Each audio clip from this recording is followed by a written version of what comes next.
Okay, so now we can use our if statements and our if else statements and our else statements. So we're very good at decision making and all that, getting the with decision making and programming, which is a major concept we're learning in these tutorials. So I'm going to show you two ways to do decision making in programming. Decision making, if you will. So you have your if statements, which you can use your if statements anytime, but sometimes it's more effective, and it's to use what's called a switch statement. So with an if statement, okay, what you do is you'd use an if statement if you're finding a range, if you're testing a range of values. So remember we had if age is greater than or equal to 18, you do whatever instructions. So we have a range of these things, a range of values. So so that's what you do an if statement for. But just say we had, like in the last tutorial, we had if age is exactly equal to 18. We wanted to test it for just one value. I wanted to test it for just 18. So say if we had that, and then we had else if age is exactly equal to 21, else if age is exactly equal to 30. Just testing for one value instead of a range of values. Then we use a switch statement. So I'll show you the basic the syntax for a switch statement. But first, what we're going to do in this program is basically we're going to have four groups, and we're just going to, whatever the group number is, say group is 1, say that I'll show you that. Wait, so we have int group, okay, and we'll just make group, we assign group with the value of 1, okay, and now we want to test out the value of 1, and just say group, just say the value of group is 1. We want to print out to the screen you are in group 1, and if it's 2, we want to print out you are in group 2. If it's 3, print out group 3, and then if they type, and then if anything else, we just print out not a group or something. I'll show you now, just bear with me now, okay? So you just say switch, like with the if statement, you just say switch, and then here you have your brackets, and then here you have a condition. But instead of having group equal to 1 or whatever we had in the switch statement and the if statements, we just have the variable that we're testing, which is group. So you just put group in the brackets here, and then again you have your curly brackets for your switch statement. Your switch statement's curly brackets. So we have switch, and then we have group, which is the variable we're going to be testing. And then what you do is you just use the word case, okay, and what you do then is case 1, and what this means is if the value of group is 1, this is the case. This is what we're going to do then. So we just put a normal colon, not a semicolon, a regular colon, okay, and then we can do our first case, what instructions we want to happen. So system.out.println brackets you are group 1. Okay, so basically what's happened here, it's kind of hard to explain when I'm saying it, but I'll explain as I'm going through it to make it easier for you, okay? So you have your switch statement, and then we have our variable that we're going to be testing, which is group. I want to test the value of group. So here we have the values here, and it's an integer variable. So we want to test for numbers, and the first number, the first case that we have here is for the value of 1. And basically what this is, the computer gets the switch statement, okay, and then it sees the variable that it's going to be testing. So it says group, it looks like group, it says what's the value of group, the value of group is 1. Then it goes into your cases, and then it's a case 1, and then says that this is true. This is the value of group. So you print out this, and then we can have a range of cases. So we have case, and then if the value of group is 2, we have another one, and I'll just copy and paste this and say you are in group 2, and we'll do this all out again. Just copy and paste to save time, and we have case 3, and this isn't going like a numbered list or anything. This is just the values that I'm trying to find. Like I can say, you know, if group is 8, if group is, you know, 4, if group is 1. It's just, I'm just testing values for the variable. It's not like a numbered list or anything like that. So I can change this around. You're in group 8, you're in group 4, you're in group 1.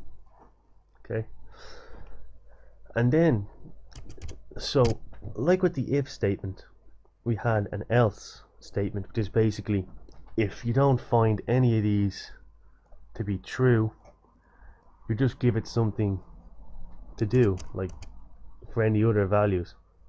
And basically, what you do here, instead of case, we just say default, and again your regular semicolon, and the default value we'll just say, we'll just print out system.out.println. We'll just print out invalid input. Okay, so that's basically all that is, just to have something there, so that if the computer doesn't find any of these cases to be the value of group, it will just print out this, which is invalid input. So now we have one last thing we gotta do to this. So we have our cases, okay? So you see here, just say this was case, let's say we had group was 8, okay? Let's say we assign group with the value of 8, okay? So now we're going to test it, group, and the value of group is 8. So it's going to go to case 4. No, it's not 4. So it's going to skip all this. It's going to go to the next case. So case 8. And it goes, yes, it's 8. So it's going to print out this. But then there's a problem here, because this switch statement isn't finished, because it's going to print out this.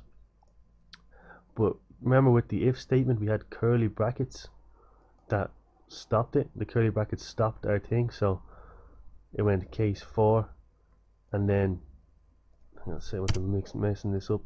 It went, like, it'd be like case 4, then it would skip it, but it won't skip it because there's no closing curly brace. So it will just say case 8. It'll print out this, then it'll print out this, and it'll print out this. But we don't want that.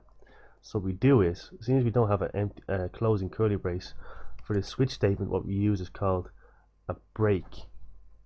So what you do is, you have your case, the case value, and if that variable that we're testing has this value, we print out this, or whatever we have. Again, we have more than one instructions here.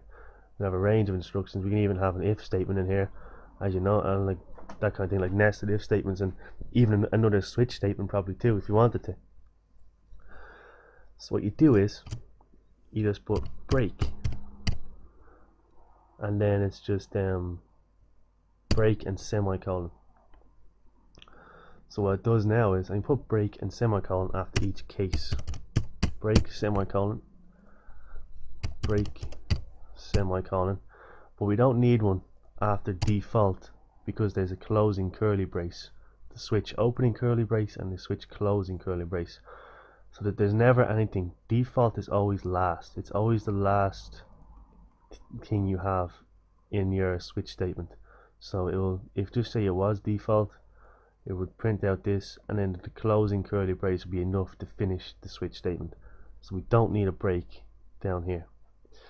So what will happen now, our switch, this is the full switch statement here now, so I'll just go through it with you, right? what happens is the value of group is 8, so the switch statement is going to test this, whatever is in the brackets, which is group in this case. And in the first case is if the value of group is 4. It's not 4, so it's going to skip this. And in the second case is if the value of group is 8, and it is 8, so this is true, so it's going to print out this. And then it's going to get the break, and then what break tells the computer to skip the rest of the switch statement.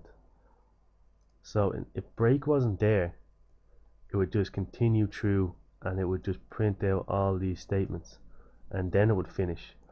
But by putting break in there, we tell the computer that's it, finish the switch statement, and then it just skips all this and finishes the switch statement.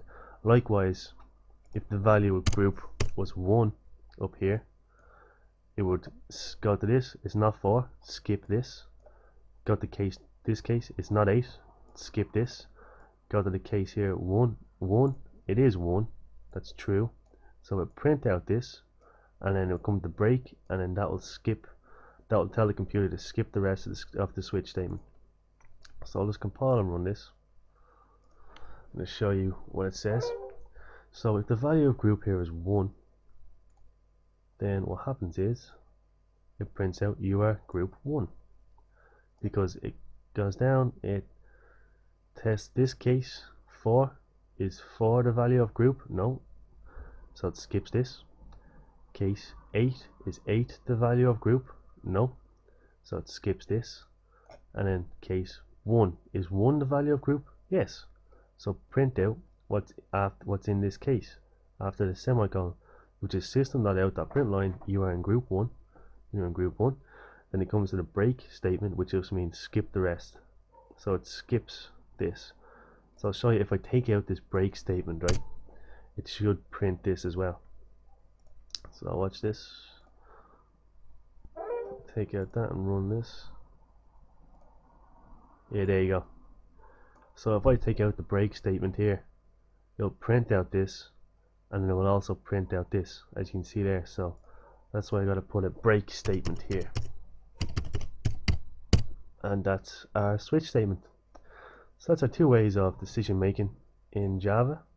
So again, you know a lot now with your if statement. You can do a lot, you got a lot of power now with the if statements and the switch statements. So just you know a good bit now, so just start writing your own little programs. You know your print statements, you know how to get user input, you know how to make decisions. So just write a few of your own programs, play around with it, get good at it, and then you're flying.